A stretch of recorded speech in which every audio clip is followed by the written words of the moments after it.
The great hall of the Galactic Council stretched out like a vast dome beneath the twin suns of Kepler Prime.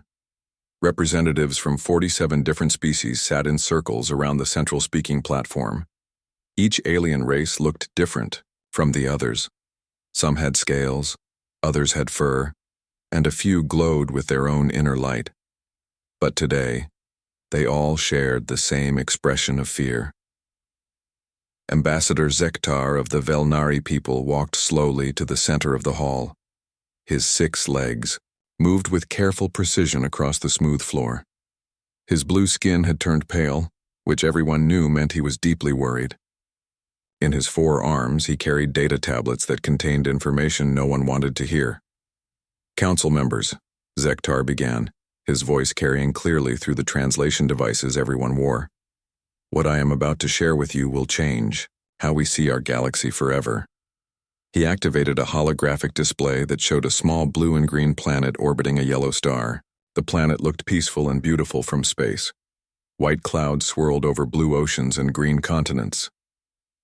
"This is the planet the inhabitants call Earth," Zektar continued. "For 30 years, my people have watched this world from a safe distance. We thought we were observing a young species that had just learned to leave their home planet. We were wrong." Murmurs of concern rippled through the assembled representatives. The Korthax delegate, a large creature covered in black armor, leaned forward with interest. The peaceful Etherians, beings of pure energy, flickered with anxiety. "Show them the recordings," called out Historian Prime Yulshara from her elevated seat. Her ancient voice carried the weight of thousands of years of accumulated knowledge. Zektar nodded and changed the holographic display. Now it showed a sleek white spaceship moving through the dark void between stars. The ship looked simple and clean, with smooth curves and no visible weapons. But as the image zoomed in, details became clear that made several council members gasp. "This is a human exploration vessel called the UES Horizon," Zektar explained. "At first glance, it appears to be exactly what they claim it is. A peaceful ship designed for exploration and scientific research. But our deep scans revealed something that should not exist on such a vessel." The hologram shifted to show the internal structure of the ship. Highlighted in red were compartments and systems that clearly did not belong on an exploration vessel. Energy conduits that could power massive weapons, armor plating that could withstand planet-cracking explosions, shield generators more advanced than anything the Galactic Council had ever seen. "The humans claim this is a peaceful mission," Zektar said, his voice growing quieter. "But this ship carries enough firepower to destroy our entire home fleet." Captain Jake Morrison stood on the bridge of the UES Horizon, completely unaware that his ship was the subject of galactic debate. He was a tall man with brown hair and calm blue eyes. He had spent 15 years in the Earth Space Navy before volunteering for the first peaceful contact mission with alien civilizations. The idea of meeting other intelligent species filled him with excitement and hope. "Dr. Park, any word from the xenobiology team?" Jake asked, turning to face a woman with short black hair who was studying readings on her tablet. Dr. Lisa Park looked up from her work with bright, eager eyes. "All systems are ready, Captain. If we encounter alien life, we'll be prepared to establish peaceful communication protocols immediately." Standing near the tactical station, Commander Pete Collins checked his displays one more time. Pete was a former Marine who had joined the exploration program after serving in Earth's defense forces. His job was to keep the crew safe, but he hoped he would never need to use the ship's defensive systems. "Captain," called out Lieutenant Tony Garcia from the communication station, "we're receiving a signal from an unknown vessel. It's approximately 10,000 kilometers off our starboard bow." Jake felt his heart race with excitement. This was the moment humanity had been waiting for since they first looked up at the stars. "Put it on the main screen." The view screen flickered to life, showing a ship unlike anything humans had ever built.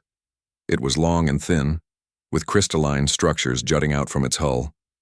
The ship seemed to pulse with its own inner light, creating patterns that were both beautiful and alien.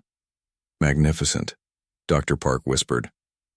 "Jake, we're looking at our first confirmed alien spacecraft." "Open a channel," Jake ordered. "Let's make history." Lieutenant Garcia worked at his console for several minutes, trying to establish communication with the alien vessel, Finally, he looked up with a smile. "Channel open, Captain. We're receiving their transmission." The view screen changed to show the bridge of the alien ship.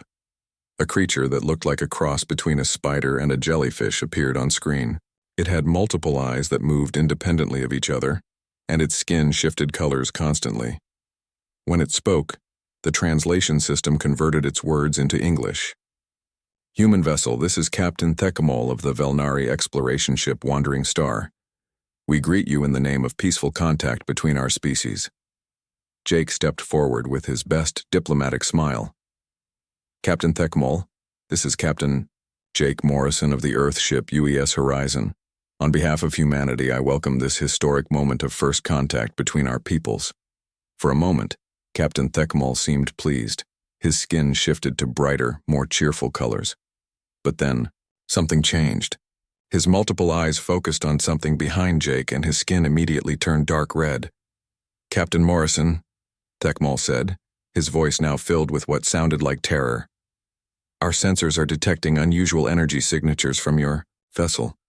Please explain why an exploration ship carries such advanced military technology." Jake looked confused. "I'm sorry, Captain, but I think there's been some mistake. The Horizon is equipped with standard defensive systems only. We're on a peaceful mission." But Thecamol was no longer listening. His eyes had gone wide with fear, and his skin was now cycling through colors that the translation system indicated meant extreme panic. "Impossible," he whispered. "The readings are unmistakable. Your ship carries weapons that could crack a moon in half." Commander Collins stepped forward. "Captain Thecamol, I can assure you that we have no intention of using any weapons. We're here for peaceful contact only." "Peaceful?" Thecamol's voice rose to almost a shriek. "Your shields alone are more powerful than our entire fleet's combined defenses. The energy signatures from your weapon systems match theoretical designs for planet killers." Dr. Park looked at Jake with confusion. "Captain, I don't understand. Our weapons are just standard plasma cannons and torpedo tubes. Nothing unusual." But Thecamol was already backing away from his communication console. "This cannot be happening. The ancient warnings spoke of this day, but we hoped they were just myths." "Ancient warnings?" Jake asked. "Captain Thecamol, what are you talking about?" The alien captain's image flickered as his ship began to move away from the horizon. "Human vessel, I am sending an emergency transmission to the Galactic Council. Your species must be quarantined immediately. The sleeping giants have begun to stir." "Wait," Jake called out. "We don't understand. Please, let's talk about this." But the alien ship was already accelerating away from them at incredible speed. Within moments, it had disappeared into the darkness of space, leaving the human crew staring at an empty view screen. "What just happened?" Dr. Park asked. Commander Collins was studying his tactical displays with a frown. "Captain, I'm reading some unusual power signatures from our own systems. Nothing dangerous, but the output levels are higher than they should be." Jake looked around his bridge at the faces of his crew. They had trained for years for this moment, and it had gone completely wrong. Instead of peaceful first contact, they had somehow terrified an alien captain who seemed to know things about human technology that humans themselves didn't know. "Lieutenant Garcia," Jake said finally, "send a message to Earth Command. Tell them we've made contact with an alien species, but there are complications we don't understand." As the UES Horizon continued on its course through space, its crew had no idea that their brief encounter had set in motion events that would change the galaxy forever. Behind them, subspace communications carried Captain Thecamol's terrified warning to every corner of known space. The message was simple but chilling. "The sleeping giants have awakened. All fleets must avoid the Sol system. Pray to whatever gods you believe in that they choose to remain peaceful." In the Great Hall of the Galactic Council, Ambassador Zektar finished his presentation to a room full of frightened alien representatives. The holographic display showed the human ship disappearing into the void, but the implications of its existence would haunt the galaxy's nightmares for years to come. The ancient library on Kepler Prime stretched deep underground, its walls lined with storage crystals that held the memories of 1,000 civilizations. Most beings in the galaxy were forbidden from entering the deepest levels, where the oldest and most dangerous knowledge was kept. But historian Prime Yulshara had earned the right to access every secret the galaxy had to offer. Her footsteps echoed through the empty corridors as she made her way to the restricted archives. She had lived for over 3,000 years, and, in all that time, she had never felt the kind of fear that now gripped her ancient heart. The emergency session of the Galactic Council had ended with more questions than answers, but one thing was clear. The humans were not what they appeared to be. Yulshara approached a massive vault door that had not been opened in 500 years. The security system scanned her biological signature and confirmed her identity. With a deep rumble, the door slid open to reveal a chamber filled with data crystals that glowed with soft blue light. These were the Forerunner archives, left behind by a race that had vanished from the galaxy 50,000 years ago.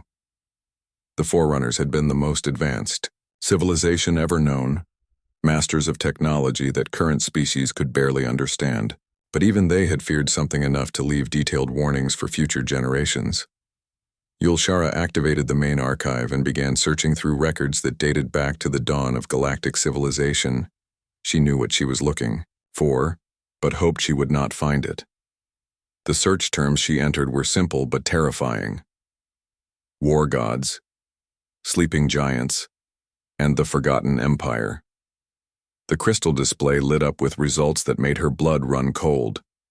There were hundreds of files, all marked with the highest security classifications. She selected the first one and began to read. The report was written by High Scholar Vexthani of the Forerunner Science Council, dated exactly 51,000 years ago. The opening lines made Yulshara's hands shake as she read them aloud. To the empty chamber. Today we made contact with a species that defies all understanding of warfare and military science.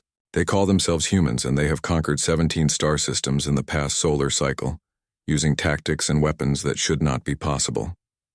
Meanwhile, on the frozen continent of Antarctica, Dr. Amy Roberts wiped ice crystals from her protective goggles and stared at the most incredible discovery of her career. She was a small woman with red hair who had spent her entire life studying ancient civilizations, but nothing in her education had prepared her for what lay beneath the Antarctic ice.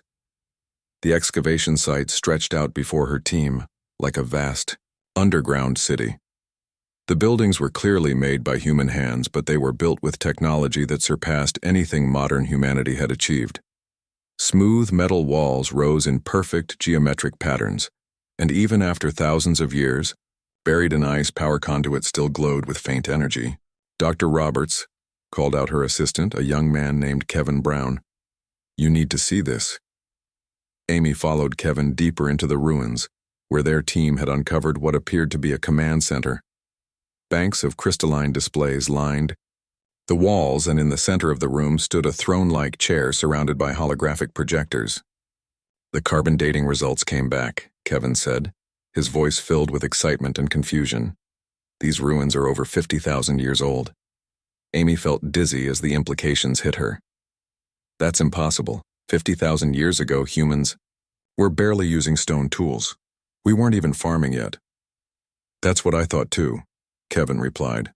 "But I've run the test 3 times. The results are consistent." Amy approached one of the wall displays and touched its surface. To her amazement, it immediately came to life, showing what appeared to be a star map of the entire galaxy. Thousands of points of light pulsed in different colors, and she realized she was looking at a military tactical display. "This isn't just a city," she whispered. "This is a command center for galactic conquest." Back on Kepler Prime, Yulshara continued reading through the Forerunner archives. Each report painted a picture of humanity that seemed impossible to believe. According to the ancient records, humans had once controlled over half the galaxy through military might that no other species could match. The Forerunners had been neutral observers in most galactic conflicts, but the human expansion had forced them to take sides, not because humans threatened them directly, but because human warfare was so devastating that it risked destroying all life in the galaxy. "The humans do not simply defeat their enemies," wrote High Scholar Vexthani. "They study warfare like we study mathematics. Every battle teaches them something new. Every victory makes them stronger. They have turned military science into an art form that transcends anything we thought possible. Another report, dated several hundred years later, described a human battle fleet engaging a coalition of 12 different alien species. The humans were outnumbered 50-1, but they had won the battle in less than an hour using tactics that the Forerunner observers could not even comprehend. They fight as if they can see the future, the report concluded. Every move they make seems to anticipate what their enemies will do 3 steps ahead. It is not natural talent. It is something deeper, something built into their very nature. But the most disturbing reports came from the final years of human expansion. According to the archives, the humans had suddenly stopped their conquest of the galaxy at the very moment when total victory was within their grasp. No one understood why. The last report from High Scholar Vexthani was short and puzzling. The humans have withdrawn to their homeworld. They claim they are tired of war and wish to start over. Our observers report that they are systematically destroying their own weapons and technology. This behavior makes no sense from a military perspective. In Antarctica, Dr. Roberts and her team continued exploring the ancient ruins. They found weapon storage areas filled with devices that looked like works of art, but registered energy signatures that could vaporize mountains. They discovered star charts showing human settlements on thousands of worlds across the galaxy. Most shocking of all, they found evidence that the ancient humans had deliberately erased their own memories. Commander Ben Taylor, a military liaison assigned to the archaeological team, examined a weapon fragment under a microscope. Ben was a career soldier who had seen every type of military technology Earth had to offer, but the device in front of him was beyond anything he could understand. "Dr. Roberts," he called out, "this weapon fragment is made from materials that don't exist in our periodic table. The energy readings suggest it could punch through a battleship's armor like it was made of paper." Amy joined him at the examination table. "Ben, I've been thinking about the dating results. If humans built this city 50,000 years ago, where did they go? Why don't we remember any of this?" Ben picked up another artifact, a small crystal that pulsed with inner light. "Maybe we weren't supposed to remember. Look at these ruins. Everything here suggests that whoever built this place had the power to conquer the entire galaxy. But instead they buried it all under ice and started over." "Started over as what?" Amy asked. "As a peaceful species that forgot how to make war," Ben replied quietly. On Kepler Prime, Yulshara finished reading the final entry in the Forerunner archives. It was a personal journal entry from High Scholar Vexthani, written just before the Forerunner civilization mysteriously vanished. "The humans have done something unprecedented in galactic history. They have chosen to forget their own power. Our scientists have confirmed that they have used advanced genetic engineering to suppress the military knowledge encoded in their DNA. They have literally programmed themselves to be peaceful. But the programming is not permanent. Our projections suggest that under extreme stress, or if threatened with extinction, the genetic locks could break. If that happens, the galaxy will face the return of the most dangerous military force in known history. We have decided to follow the human example. The Forerunners will withdraw from galactic affairs and allow younger species to develop without our interference. But we leave these archives as a warning to future generations. The humans are sleeping gods of war. Pray they never awaken." Yulshara closed the archive and sat in the dim light of the ancient chamber. The pieces of the puzzle were finally falling into place. The humans had once been the most feared military force in the galaxy, but they had chosen to give up their power and start over as a peaceful species. The genetic programming they had used to suppress their military instincts had worked for 50,000 years. But now, according to the reports from the Velnari, something was changing. The humans were beginning to show signs of their ancient nature. Their exploration ship carried weapons that rivaled anything the current galactic powers possessed, even though the humans themselves seemed unaware of their ship's true capabilities. Yulshara activated her communication device and sent an urgent message to the Galactic Council. "Emergency session required. The Forerunner archives confirm our worst fears. The sleeping giants are beginning to remember who they once were." As her message traveled across the galaxy, on a distant frozen world, Ancient human technology continued to wake up after 50,000 years of silence. The ruins beneath. The Great Council Chamber on Kepler Prime had never seen such heated debate. Representatives from 47 different species argued with voices that carried desperation and fear. Some called for immediate action against the humans, while others urged caution. But everyone agreed on one thing. The discovery of humanity's true nature had changed everything. Fleet Admiral Rex Thule of the Korthax Empire stood at the central podium, his massive form casting a shadow across the chamber floor. The Korthax were a warrior race, covered in natural armor that made them look like walking tanks. Rex Thule had commanded fleets in a dozen wars, and he had never backed down from a fight. Council members, Rex Thule's voice boomed through the chamber.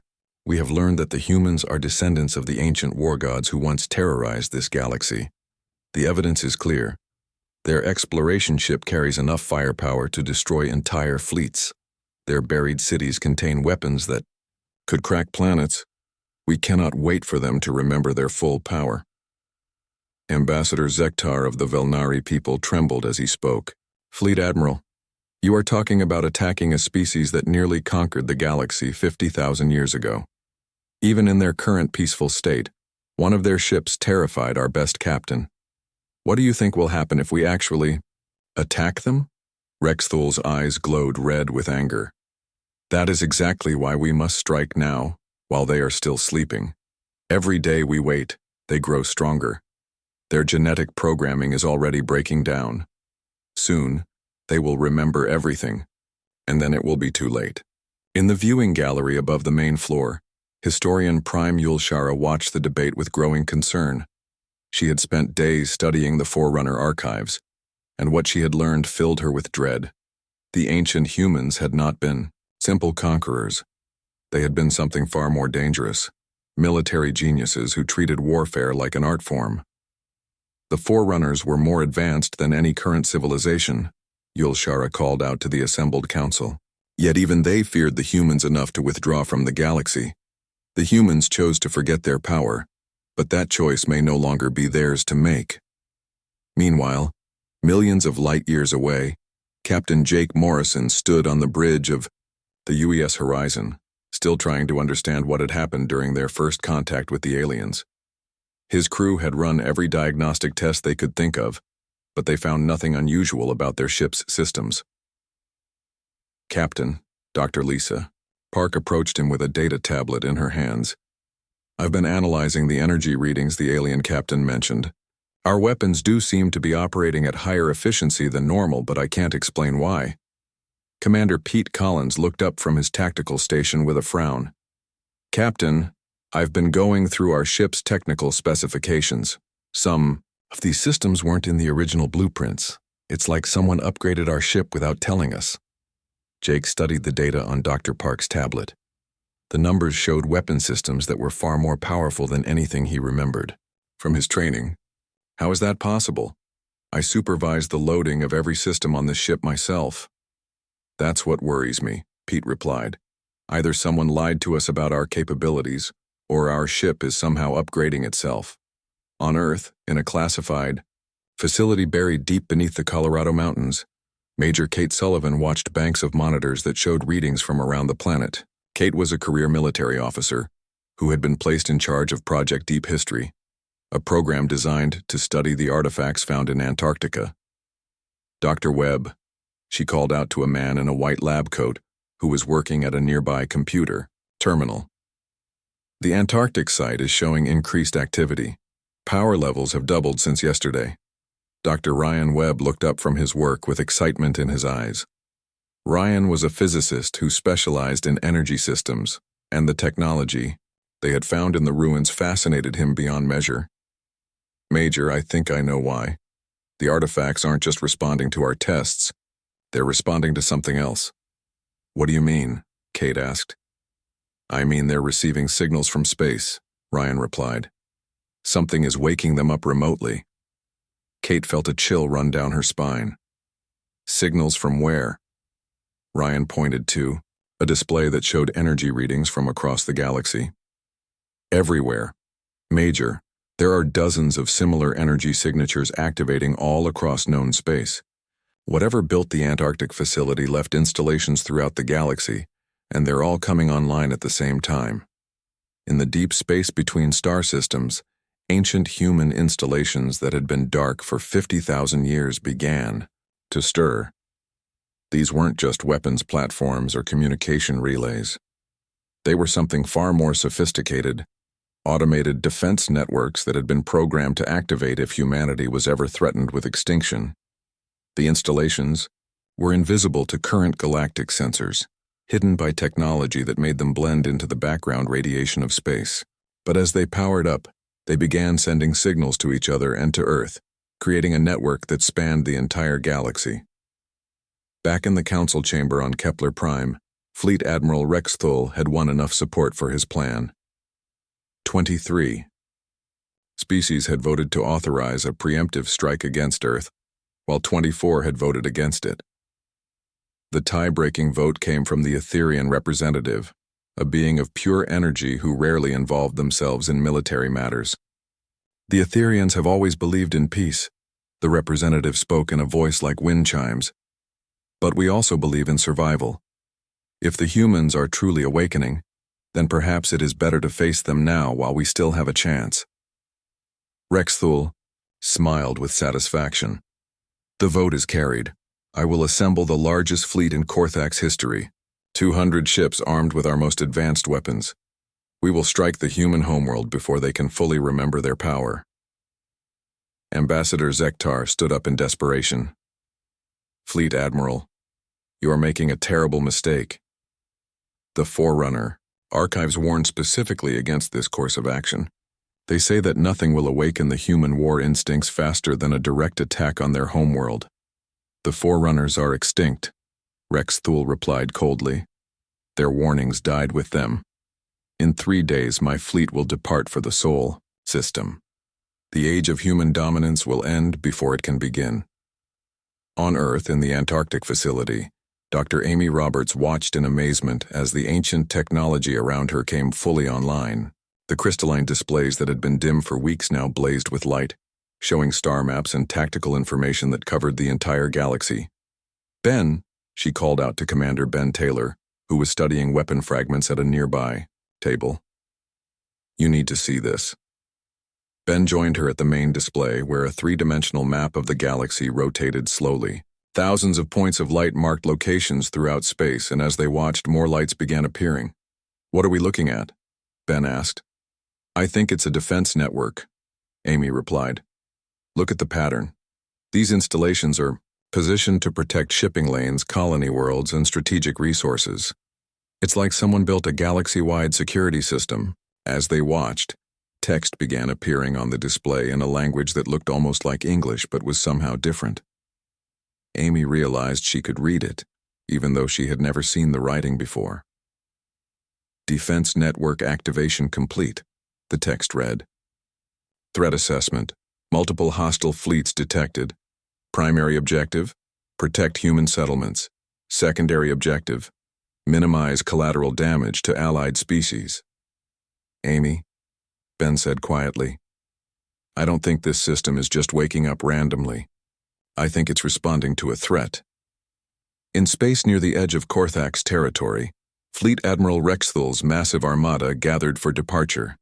200 warships of various classes formed up in battle formation, their weapons charged and ready for combat. Each ship carried enough firepower to level a city, and together they represented the most powerful military force the current galaxy had ever assembled. Rex Thul stood on the bridge of his flagship, the Destroyer of Worlds, and looked out at his fleet with pride. He had spent his entire career preparing for battles like this. The humans might have been gods of war 50,000 years ago, but they were peaceful now. A quick, decisive strike would end their threat before it could fully emerge. Navigator, Rex Thul commanded, set course for the Sol system. Maximum speed. Yes, sir, the navigator replied. Estimated arrival time, 72 hours. As the eyes, Korthak's fleet jumped into hyperspace. Automated sensors throughout the galaxy detected their movement and trajectory. Within seconds, this information was transmitted to every human installation in known space. The ancient defense network calculated the threat assessment and began preparing appropriate responses. On Earth, Major Kate Sullivan's monitors suddenly exploded with activity. Every screen in the facility flashed red warning signals as emergency. Protocols that had been dormant for millennia suddenly activated. "Dr. Webb," she shouted over the sound of alarms. "What's happening?" Ryan was frantically working at his computer terminal, trying to understand the flood of data appearing on his screens. "Major, the defense network has detected incoming hostiles. It's calculating their fleet strength, weapons capabilities, and projected arrival time." "How does it know all that?" Kate demanded. "I don't know," Ryan replied. B. The first alien missiles struck Earth's orbital defense platforms at exactly 1427 Universal Time. Colonel Sam Hayes watched from the command center of Luna Base as explosions bloomed like deadly flowers against the star-filled sky. The Korthax fleet had arrived 3 hours ahead of schedule, and Earth's conventional defenses were completely overwhelmed. "Sir," called out Lieutenant Nancy Davis from her communications console, "we're losing contact with Defense Platform 7. Platform 12 is reporting critical damage." Sam stared at the tactical display showing 200 red dots surrounding Earth like angry hornets. Each dot represented a Korthax warship armed with weapons that could destroy entire cities. Earth's 30 defense platforms looked pathetic in comparison. "All platforms concentrate fire on the lead vessels," Sam ordered. But even as he spoke, he knew it was hopeless. Earth's weapons were designed to stop asteroids and space debris, not military vessels that had crossed the galaxy to destroy them. Then, something strange happened. As the explosions continued around Earth, people across the planet began experiencing something that shouldn't have been possible. In New York, a businessman named Jack Thompson was walking to work when images suddenly flashed through his mind. He saw battle formations, weapon trajectories, and tactical strategies that he had never learned. For a moment, he knew exactly how to coordinate a space battle involving thousands of ships. In Tokyo, a teacher named Maria Santos stopped in the middle of her classroom as memories that weren't her own flooded her consciousness. She could see star maps showing weak points in enemy fleet formations. She understood how to use gravity wells as weapons and how to turn asteroid fields into death traps. Across the planet, millions of humans experienced the same phenomenon. Construction workers suddenly understood military engineering. Doctors found themselves thinking about battlefield medicine for injuries caused by energy weapons. Children drew pictures of spaceships using designs that wouldn't be invented for centuries. On the bridge of the UES horizon, Captain Jake Morrison felt the change hit him like a physical blow. One moment he was a peaceful exploration captain, and the next moment his mind was filled with tactical knowledge that spanned 50,000 years of warfare. He understood why the alien captain had been so terrified. The Horizon wasn't just an exploration ship, it was a weapon of war disguised as a peaceful vessel. "Commander Collins," Jake said, his voice now carrying an authority that hadn't been there before. "Activate combat systems, all of them." Pete Collins looked at his captain in surprise. "Sir, we don't have combat systems. This is an exploration vessel." "Check again," Jake replied calmly. Pete turned to his console and began running diagnostics that he somehow knew how to perform, even though he had never learned them. As the results appeared on his screen, his eyes went wide with shock. Hidden beneath the ship's peaceful exterior were weapon systems that made Korthax dreadnoughts look like toys.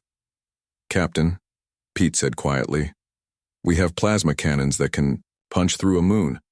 Our shields can withstand direct hits from planet crackers. How is this possible?" Jake smiled grimly as ancient memories continued to flood his mind. "Because we're not explorers, Pete. We never were. We're war marshals of the human empire, and we've been asleep for 50,000 years.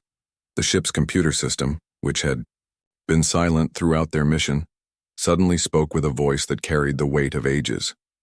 "Welcome back, Fleet Commander Morrison. All systems are online and ready for combat. Shall I activate the battle network?" "Do it," Jake replied without hesitation. Across Earth's solar system, similar awakenings were taking place on every human vessel. Cargo ships revealed themselves to be troop transports, Mining stations deployed weapons that could crack asteroids in half. Even civilian pleasure craft suddenly sprouted defensive systems that could hold off military cruisers. On Luna Base, Colonel Sam Hayes felt his tactical awareness expand far beyond anything he had ever experienced. He could see the entire battle unfolding in his mind like a three-dimensional chess game. More importantly, he could see how to win it. "Lieutenant Davis," Sam said, his voice now carrying the confidence of someone who had commanded galactic fleets. "Open a channel to all human vessels in the system. Authorization code Omega 77 Alpha." Nancy's fingers moved across her console with skills she didn't remember learning. "Channel open, sir. But sir, what's authorization code Omega 77 Alpha? That's not in any of our communication protocols." "It is now," Sam replied. "All human vessels, this is War Marshal Hayes of Luna Command. You will receive your targeting data momentarily. Remember your training." "Sir," Nancy said hesitantly, "none of us have had training for this kind of battle." Sam turned to look at her with eyes that now held the wisdom of 50 millennia. "We all have, Lieutenant. We just forgot." On the bridge of the Korthax flagship destroyer of worlds, Fleet Admiral Rexthal watched the battle with growing confusion. His fleet had achieved complete surprise and was hammering the human orbital defenses with overwhelming firepower. The humans should have surrendered by now, or at least called for help from their imaginary allies. Instead, something impossible was happening. Human vessels that had appeared defenseless just minutes ago were suddenly fighting back with precision and skill that defied explanation. A human cargo freighter had just destroyed 3 Korthax cruisers using weapons that shouldn't have existed. "Admiral," called out his tactical officer, a young Korthax warrior named Grixtal, "the human vessels are coordinating their attacks with perfect precision. Their targeting solutions are better than our computers can calculate." Rexthal studied the tactical display with growing unease. The human fleet was smaller than his, but they were fighting with a level of skill that seemed impossible. Every move they made anticipated his fleet's actions 3 steps ahead. "Impossible," he muttered. "They're just peaceful explorers. Their own governments told us they had no military experience." "Sir," Grixtal's voice carried a note of fear, "I'm detecting massive energy signatures throughout the system. Something big is powering up." Rexthal was about to demand an explanation when space around his fleet suddenly erupted with new contacts. Dozens of installations that had been invisible to their sensors suddenly appeared, each one bristling with weapons that registered energy levels beyond anything in the Korthax arsenal.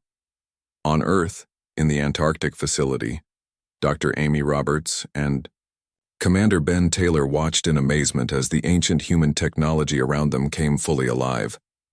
The crystalline displays now showed a real-time view of the battle raging in Earth's orbit, and what they saw defied belief. "Ben," Amy whispered, "look at this tactical display. The humans aren't just fighting back, they're winning." Ben studied the holographic battle map floating in front of them. "Amy, according to this, the human fleet is outnumbered 4-1, but they're systematically destroying the alien ships with minimal losses. How is that possible?" "Because we remember," said a voice behind them. They turned to see Dr. Ryan, Webb approaching with Major Kate Sullivan. But something had changed in both of them. Their eyes held a depth and wisdom that hadn't been there before, and they moved with the confidence of people who had commanded armies among the stars. "Dr. Webb?" Amy asked uncertainly. "Are you all right?" Ryan smiled sadly. "I'm better than all right, Amy. For the first time in 50,000 years, I remember who I really am. We all do." Kate approached the main tactical display and began operating controls that she somehow knew how to use. "The genetic locks are breaking down across the entire human population. Every person on Earth is remembering their true heritage." "What heritage?" Ben demanded.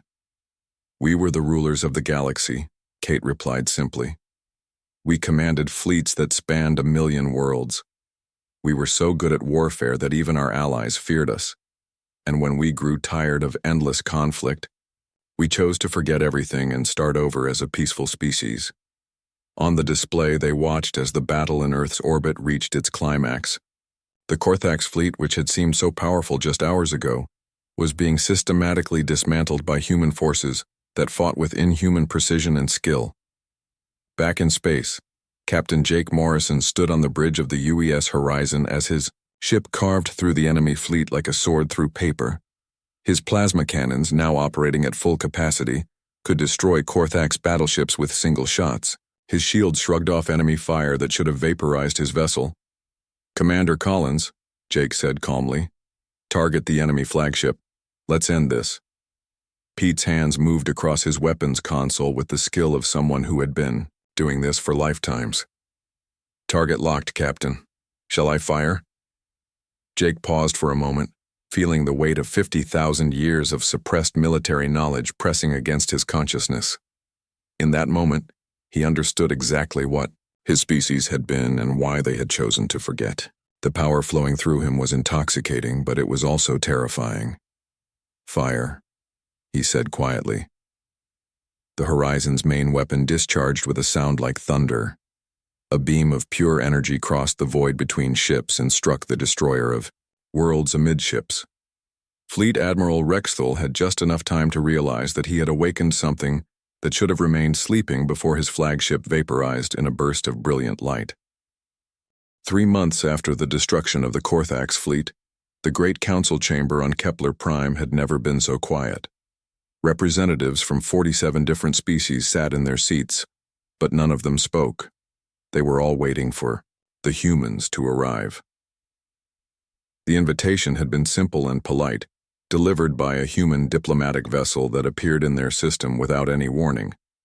The ship's captain had requested an audience with the Galactic Council to discuss recent events and future cooperation. No threats had been made, but every species in the galaxy understood that this was not really a request. Ambassador Zektar of the Velnari nervously adjusted his ceremonial robes as he watched the main entrance to the chamber. His people had been the first to encounter the awakened humans, and the memory of that meeting still gave him nightmares. The human captain had been polite and professional, but there had been something different in his eyes, something ancient and dangerous. "They're here," whispered Historian Prime Yulshara from her elevated seat. The chamber doors opened and a small group of humans entered with calm confidence. Leading them was Captain Jake Morrison, but he no longer wore the simple uniform of an exploration officer. Instead, he was dressed in dark blue clothing that seemed to absorb light, with silver insignia that marked him as a fleet commander of something called the Solar Defense Force. Behind him walked Dr. Lisa Park, who now carried the title of Chief Science Officer. Her eager scientific curiosity had been replaced by a calm authority that spoke of someone who had seen the rise and fall of civilizations.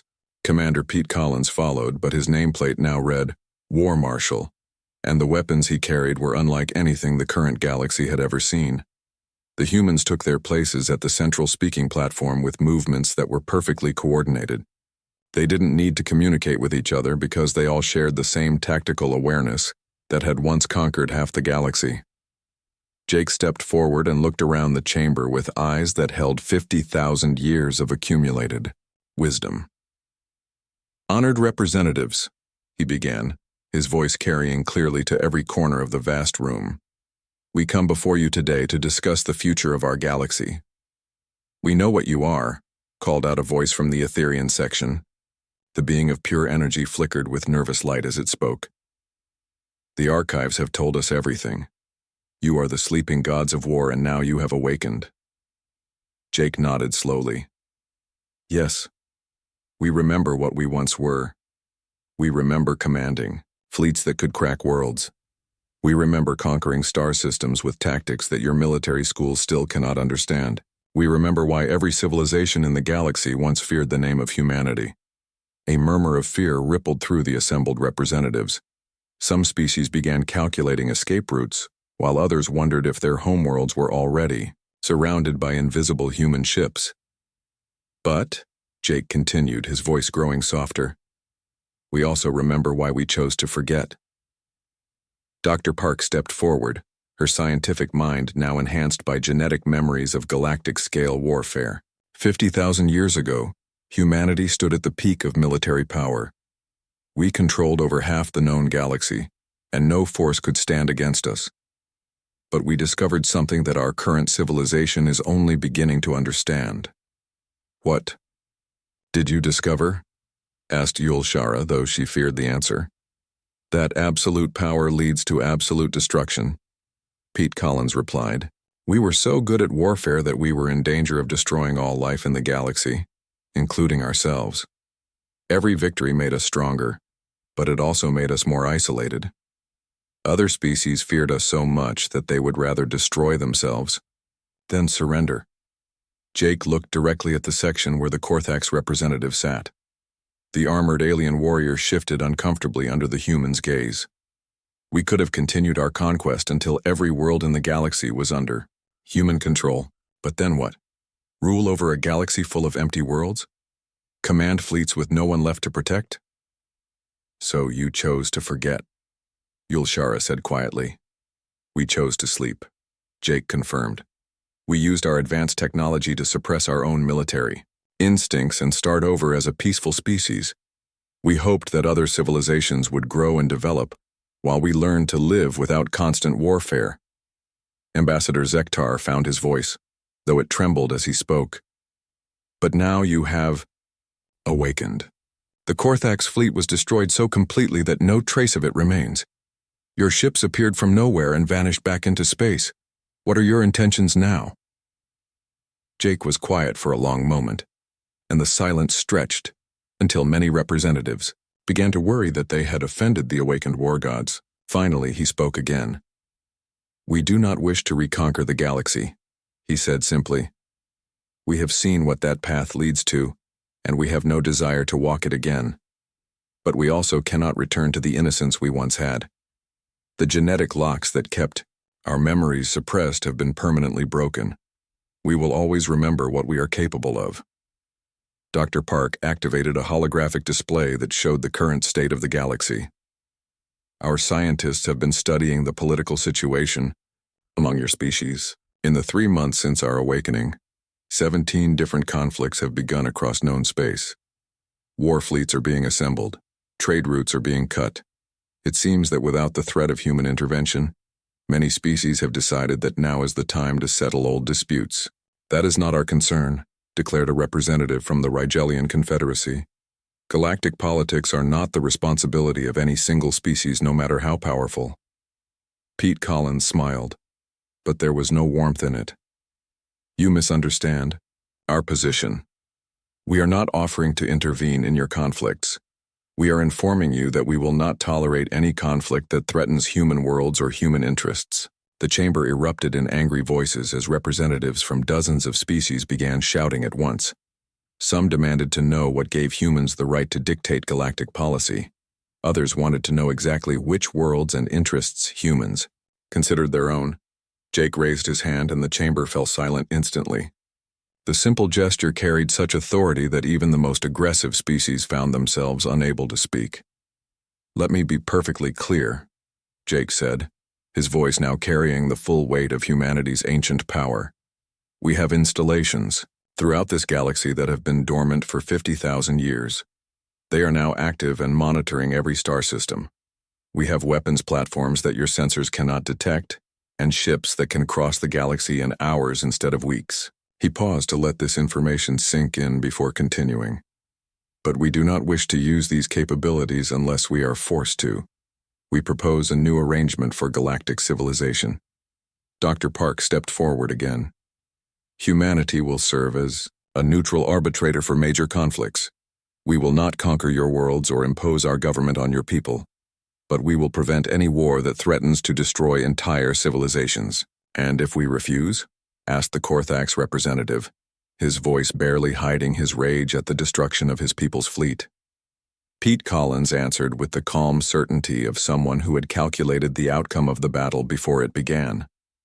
Then you will learn why your predecessors chose to withdraw from galactic affairs rather than face us in open warfare. Ambassador Zektar looked around the chamber at his fellow representatives. Fear was written on every face, but he also saw something else. Relief. For the first time in centuries, the galaxy had a power strong enough to prevent the kind of devastating wars that had destroyed entire star systems in the past. What guarantee do we have? Zekthar asked carefully. That humanity will not abuse this power as you did 50,000 years ago. Jake's expression softened slightly. Because we remember the price of absolute power. We remember the loneliness of standing at the top of the galaxy with no equals, no friends, and no one who could challenge us to be better than what we were. We chose to forget once because we understood that true strength comes not from the ability to destroy, but from the wisdom to choose when not to use that ability. Dr. Park added, "We have learned that the greatest victory is not defeating your enemies, but making it unnecessary to fight them at all." The debate continued for hours, but the outcome was never really in doubt. One by one, the species of the galaxy accepted the new reality. Humanity was awake, and they were no longer the primitive explorers who had stumbled into first contact just months ago. They were the sleeping gods of war, and they had chosen to use their power to prevent the very conflicts that had once driven them to forget their nature. In the weeks that followed, conflicts across the galaxy began to cool as word spread of humanity's new role. Trade routes reopened. Diplomatic missions that had been suspended for decades resumed their work. It was not peace exactly, but it was stability enforced by beings who understood warfare so completely that they had chosen to move beyond it. Captain Jake Morrison, now fleet commander of the Solar Defense Force, stood on the bridge of humanity's first new warship in 50,000 years.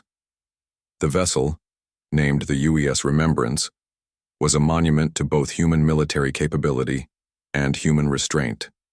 It carried enough firepower to level a planet, but its primary mission was to prevent the need for such destruction. Status Re.